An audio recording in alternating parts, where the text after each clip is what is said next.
무릎학교의 독서교육 프로그램을 여러 학부모님들하고 진행하는 박인기입니다. 여러분 안녕하셨어요? 네. 무릎학교 그 독서교육 프로그램을 여러 엄마들하고 같이 자녀들의 독서교육을 돕는 쪽으로 엄마들이 어떤 역할을 해볼 건가 하는 측면에서 함께 하고 있습니다. 여러분 오늘은 말이죠. 이 책을 읽는 것이 우리가 첫 시간에도 그런 이야기를 좀 했습니다만 이 프로그램 첫 시간에도 3월 첫 시간에도 어떤 책을 읽는 그 독서 활동이 그 책 읽는 걸로 끝나지 않고 학교에서 공부하는 다른 학습 능력으로 다 전이가 된다, 옮아간다. 그러니까 눈으로 잘 보이지는 않습니다. 그 책을 많이 읽으면 읽을수록 그 책에 관한 내용만 많이 알게 된다고 생각하는데 그렇지 않고 알게 모르게 학교에서 공부하는 여러 과목의 학습 능력으로 여기에 살이 되고 피가 되어서 옮아간다. 이런 제목이 오늘 강의 주제예요. 근데 이게 쉽게 눈으로 확인되지 않는다고 해서 뭐 설마 그럴까 이렇게 생각하지 말고 독서는 쌓이면 쌓일수록, 독서의 경험과 능력이 쌓이면 쌓일수록 단순히 책 읽기 능력이 아니라 학교에서 배우는 과학, 역사, 무슨 음악, 미술 모든 과목의 학습 능력으로 전이가 된다. 그게 오늘 여러 엄마들하고 이제 생각해 볼 내용입니다. 전이 중에 나쁜 전이도 있죠. 어떤 겁니까? 암세포가 어디까지 전이가 됐다 그러면 우리가 아주 좌절하고 실망하는데 교육에서의 전이는 다 좋은 전이들입니다. 교육에서 말하는 뭘 배워서 그 능력이 다른 영역으로 전이가 된다 하는 것들은 교육에서 이렇게 전이가 된다는 것들은 다 인지적으로, 정의적으로, 사회적으로 우리 자녀들이 잘 발달하는 것과 연관이 되어 있습니다. 오늘 제목 다시 한번 확인합니다. 독서 능력은 단순히 책 읽기 능력으로 끝나지 않고 다른 과목의 학습 능력으로 알게 모르게 다 스며든다. 그게 이제 제목입니다. 서두에 제가 질문을 하나 해볼게요. 제 질문에 여러분 대답을 왕성하게 해주셔도 좋고 또 다른 관심사항이 있으면 제게 질문을 달리 해주셔도 좋고 그렇습니다. 여러분 읽었던 글들이 여러 개가 있겠습니다만은 제가 문학 작품을 하나 예를 들어볼게요.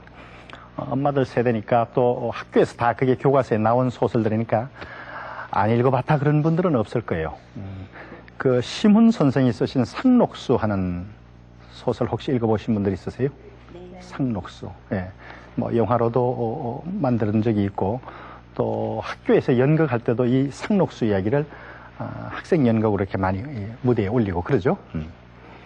상록수 작품을 읽으면서 부수적으로 상록수는 문학 작품이니까 감동을 얻기 위해서 주인공들의 이 식민지 조국에 대한 사랑이 이 두 주인공들의 그 남녀 간의 사랑과 조국에 대한 사랑이 함께 상승되는 뭐를 느꼈다 이렇게 이제 아주 그냥 평론가처럼 말해주시는 분들도 있고 그런데 상록수 읽으면서 부수적으로 얻었던 여러 지식이나 효과들이 이런 게 있었다 혹시 생각나시는 분 있으면 말씀을 해봐 주세요. 다른 소설이라도 괜찮습니다. 제가 그냥 상록수를 한번 예를 들어본 건데 혹시 그 소설을 읽으면서 내가 느꼈던 점, 얻었던 점 이런 걸 좀 말씀을 누가 해보시죠. 예, 마이크 드시고요. 예. 네, 읽긴 했는데 오래돼서 좀 정확한 내용 기억이 안 나는데요. 선생님 처음 말씀하셨던 것처럼 그 시대에 대해서 좀 느낄 수가 있었고 네. 그 시대 때 살았던 그런 배경에 대해서 좀 느낄 수가 있었습니다. 예. 단순히 이야기 자체, 상록수라는 이야기 자체를 기억하는 것 외에도 그 당시에 시대가 이랬구나 하는 것들을 상록수에 쓰여져 있는 것보다 더 많이 생각해 보게 되는 거예요. 상록수라는 소설에 쓰여져 있는 일체치하 우리 농촌의 모습들이 여러 군데 묘사가 되는데 막상 지금 이야기를 해주신 분 의견에 따르면은 그 시대의 배경에 대해서 상록수에 묘사되어 있는 것보다 더 많은 것을 생각해보고 짚어보게 된다. 그런 말씀을 좀 해주셨던 것 같아요.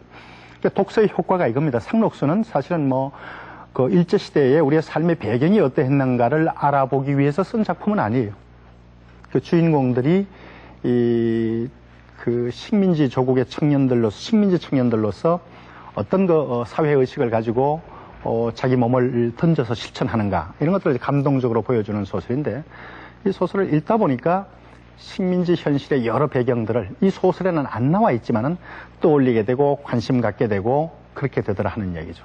여기 여러분 독서가 그 책 자체 말고 다른 학습 영역으로 전이가 되는 그런 효과를 준다는 거죠. 근데 이 효과는 당장 눈에 보이는 건 아니에요. 그래서 엄마들이, 조급한 엄마들은 막 그저 걱정을 하고 혹은 자녀들을 또 뭐라고 나무라기도 하죠.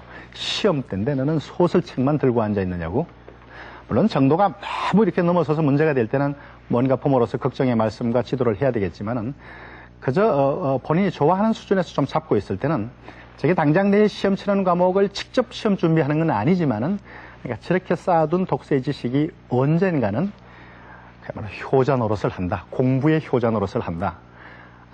이렇게 생각을 하시고 독서량이 많이 쌓이는 것, 그 독서 자체에 점점 심화된 재미를 가져갈 때 아이들에게 이게 당장 효과는 아니라 하더라도 길게 봐서는 학습 능력에 전이가 된다, 옮아간다, 그렇게 보시길 바랍니다. 다만 너무 외골로 한 가지 책만 쭉 읽는 경우에는 관심을 좀 이렇게 다변적으로 여러 쪽으로 이렇게 가질 수 있도록 지도 말씀을 해주시는 게 필요하겠죠. 예. 그래서 한 권의 이제 독서 경험으로 얻는 내용이 대단히 많아요. 지금 뭐 상록수 가지고 잠깐 짚어봤는데, 이걸 우리가 체계적으로 한번 정리를 해보죠. 책을 읽는 경험이 쌓이게 되면, 혹은 그냥 보기로는 한 권의 책이지만은 알게 모르게 거기서 얻어낼 수 있는 학습 능력, 전이되는 학습 능력이 뭔지를 상식적이지만 한번 칠판에 정리하면서 그렇게 짚어보기로 하겠습니다. 같이 생각을 해주세요. 예.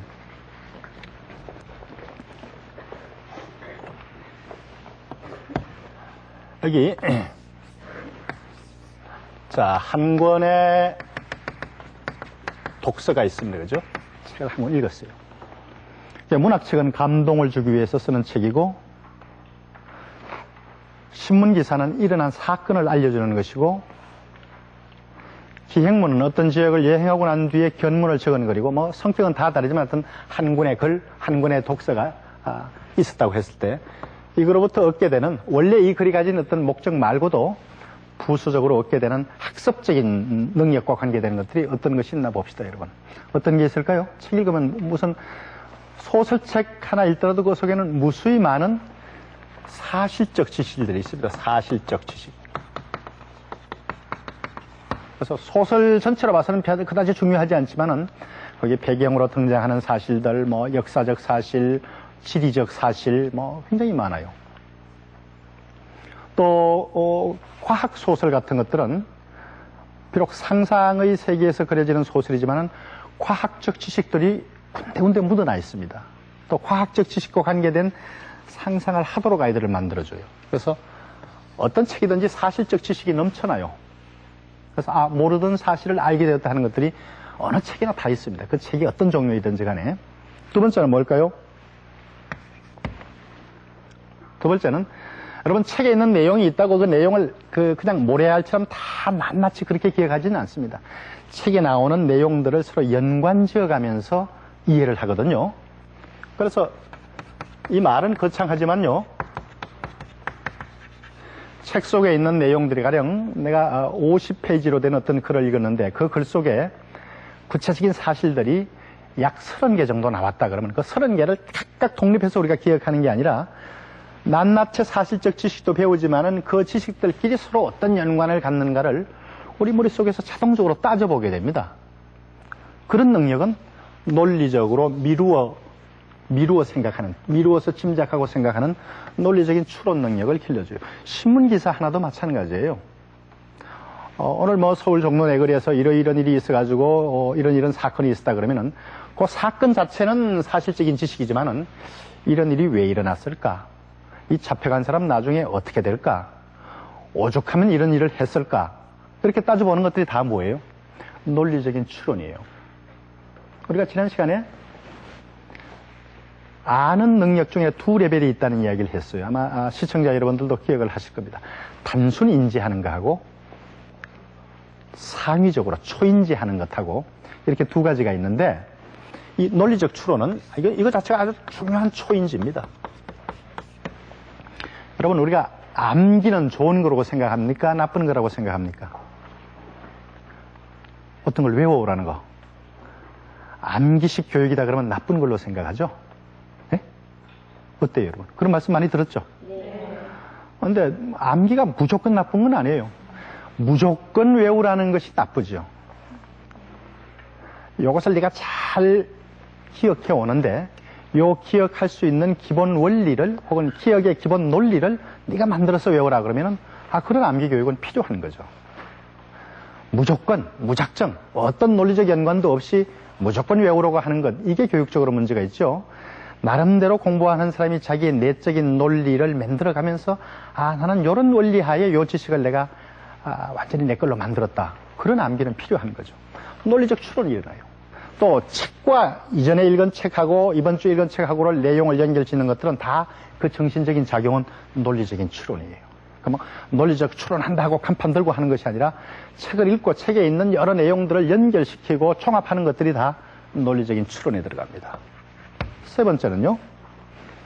이거는 이제 문학 작품 같은 거 읽거나 뭐 신문 기사도 마찬가지인데 나 말고 다른 사람을 타자라 그러죠. 타자. 다른 사람의 경험을 이해해요. 이건 대단히 중요한 거죠. 우리가 학교 교육을 통해서 자녀들이 잘 성장하고 발달하기를 바라는 것 중에 하나가 지식을 많이 얻는 것도 있지만은 사회화, 사회에 나가서 잘 어울리고 적응할 수 있는 능력도 학교 교육에서 기르는 겁니다. 역사 배우고 지리 배우고 문학 배우고 하는 것들이 지식을 배우는 것도 1차적으로 있지만은 이런 지식들을 통해서 이 다음에 사회생활을 할 때 남과의 관계, 남들과의 의사소통 이런 것들 다 잘 하기 위해서 배우는 건데 독서하면서 글을 읽으면서 작품 속에 등장하는 사람들의 마음속에 들어가 보기도 하고 그 사람이 왜 저런 일을 저질렀을까 그 동기를 이해해 보기도 하고 하는 것들이 다 타자의 경험이나 타자의 마음속의 어떤 그 심리적 동기를 이해하는 거예요. 넉넉한 사람이 될 수 있습니다. 남을 이해할 수 있는 사람이 될 수 있습니다. 사람이 이게 인성 부분에서 대단히 중요한 것인데 이게 실제적인 현실 경험으로 우리가 이런 경험을 다 하기에는 너무나 제한되어 있어요. 그러니까 책을 통해서 다른 사람의 경험, 다른 사람의 심리적인 과정을 이해하는 것이다 하는 것이고요. 그 다음에는 이제 우리가 흔히 상상력이라고 말하는 것인데 책을 통해서 알지 못하는 세계를 자꾸 생각해 보는 거예요. 알지 못하는 세계.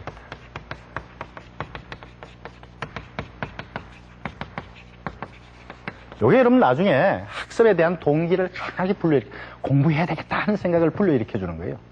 요거 찾아서 내가 좀 더 읽어봐야 되겠다는 생각을 불러주는 거예요. 불러일으켜 주는 거예요. 그러니까 산골에서 깊은 산골에서 자란 아이들은 토시에 관한 책을 읽고 토시라는 세계를 자꾸 상상합니다. 가보지 못했으니까. 또 이때까지는 과학의 세계를 잘 몰랐는데 전자의 세계 혹은 아주 작은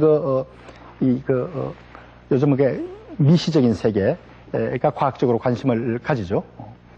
관심을 불러일으키고 전자의 세계 혹은 아주 미시적인 입자의 세계 그런 것을 책에 읽고 꿈꾸게 되는 거죠. 처음부터 여러분 지식에 다가가는 게 아니고 처음에는 다 상상력이 먼저 찾아옵니다. 그래서 내가 가보지 못한 것, 경험하지 못한 것에 대해서 뭔가 자꾸 이렇게 생각해 보는 것. 이거 내가 좀 더 알아봐야 되겠어. 이건 다른 책을 제대로 구해서 찾아봐야 되겠어. 이런 공부를 언젠가는 해야 되겠어. 이런 학습의 동기가 미지의 세계를 상상하는 데서 생겨나는 거예요. 어떤 책을 읽더라도 이 같은 네 가지의 어떤 학습과 관계된 태도, 기능 이런 것들이 생겨나게 돼 있어요. 소설책을 읽든 과학책을 읽든 예술책을 읽든 전기를 읽든 그렇게 되어 있습니다. 그래서 우리가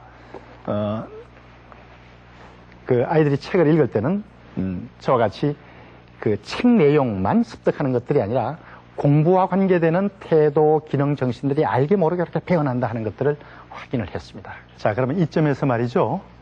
그냥 책 한 권을 읽었는데 읽다 보니까 이런저런 학습 능력과 관계되는 효과가 있는 것 같더라 하는 우리 자녀들의 이야기를 한번 들어보죠. 이 학생의 경우는 아마 상당히 그런 경험을 확인했나 봐요. 원래는 문학 작품으로 읽었는데 그게 문학 작품뿐 아니라 이런저런 효과가 이중 삼중으로 생기더라 하는 체험담입니다. 함께 같이 보시고 댁에 있는 자녀들하고 한번 이렇게 비교를 해보시기 바랍니다. 네, 부탁드립니다. 네.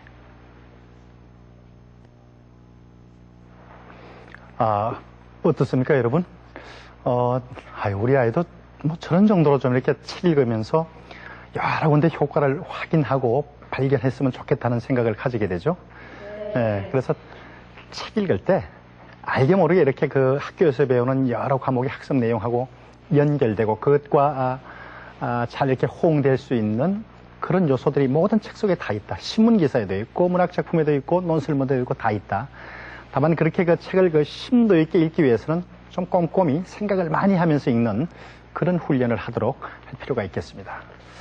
자, 그러면 지금 오늘 우리 주제가 책 한 권을 읽더라도 그 책 원래의 목표 말고 목적 말고 학교 학습을 잘할 수 있는 여러 요소들이 책 읽는 활동 속에는 자연스럽게 생겨난다 하는 것을 우리가 함께 살펴보고 있는데 어떤 능력들이 길러지는지를 조금 더 구체적으로 이제 확인해 보도록 하죠. 칠판에다 제가 정리를 하겠습니다. 예. 하는 동안에도 질문 있으시면 아무거나 해주세요. 정말입니다. 예. 한 권의 독서를 하는 동안에 아이들에게서 우리 자녀들이 길러낼 수 있는, 기를 수 있는 구체적인 학습 능력들 중에 첫 번째 거는 여러분 뭐 같아요? 책을 많이 읽은 아이들은 책의 내용을 빨리빨리 처리합니다. 그러니까 책 속에는 많은 정보가 있죠. 그죠? 소설책에도 정보가 있습니다. 소설이지만은 정보 처리 능력이 올라갑니다. 향상이 됩니다. 그러니까 책을 안 읽어본 아이들은 문자로 된 책 속의 정보를 처리하는 능력이나 속도가 떨어지게 돼 있어요. 물론 빨리 읽는다고 다 좋은 건 아니지만은 내용을 잘 이해하면서 독서의 속도가 빠르면은 그건 그만큼 그의 인지적인 그 처리 능력이 뛰어나다는 것이 되겠죠. 그래서 많이 읽는 게 필요해요. 두 번째는 그냥 단순히 빨리 읽는 것은 사실은 그렇게 권장할 만한 건 못 돼요. 내용을 덤성덤성 제대로 추려내지도 못하고 빨리만 읽었다 하는 것이 바람직한 건 아니거든요. 그 책을 제대로 질적으로 잘 읽는 것은 책을 읽으면서 중요한 내용은 무엇이고 보다 덜 중요한 내용은 무엇이다 하는 내용의 중요성을 빨리빨리 파악하는 것. 그래서 여러분, 요 능력은 정말로 중요한 능력이에요. 똑같이 공부하고 똑같이 책상에 앉아있고 잘 쓰고 공부하는데도 왜 아무개는 곧잘 성과가 좋은데 아무개는 잘 안 될까 하는 것들은 이런 데서 차이가 나는 거예요. 글을 읽으면서 내용의 중요성 파악 능력이죠. 내용의 중요성을 잘 파악한다는 것은 이 글 중에서 어떤 부분이 제일 중요하고 어떤 부분은 좀 부수적이다. 어떤 부분은 사실은 없어도 괜찮다. 이런 것까지를 파악하면서 읽는 거예요. 내용의 중요성이 나중에 평가할 때는 뭐로 나타나나요? 교과서를 읽었는데 혹은 선생님 강의를 들었는데 또 참고서를 보고 공부를 했는데 중요한 내용은 무엇이고 보다 덜 중요한 내용은 무엇이다 하는 것을 아는 학생들은 이 내용의 중요성을 빨리 파악하는 학생들이죠. 교과서건 배운 내용이건 중요한 내용들은 나중에 평가에서 다 중요한 평가 과제가 됩니다. 그러니까 우리가 그런 학생들을 두고 너는 어떻게 뭐가 출제될지를 어떻게 그렇게 잘 알았어 이렇게 얘기를 하죠. 쪽집게다 그런 얘기도 하는데 쪽집게가 아니라 공부하는 내용을 쭉 하면서 이게 책을 많이 읽은 사람에게서 가는 거예요. 뭐가 중요하고 뭐는 덜 중요하다. 뭐가 중요 부품이고 뭐는 주변적인 것이다. 이거를 빨리 하는 능력이에요. 이 능력도 우리가 지난 시간에 배웠던 걸로 말하면 초인지 능력이에요. 열심히 들고만 읽는다고 독서를 잘하는 것이 아니라 독서를 하는 동안, 독서를 많이 한 사람들, 한 권의 책을 읽는 동안에도 내용이 어느 게 더 중요하고 어느 것이 덜 중요하다는 것을 빨리 판단하는 사람. 이런 사람은 자연히 이 능력도 같이 발달하게 돼 있어요. 중요한 내용은 꼼꼼히 보고 덜 중요한 내용은 좀 빨리 처리하고 그래서 전체적인 정보 처리 능력이 빨라지고 그렇게 되는 거거든요. 세 번째는 이렇게 책을 많이 읽은 사람들은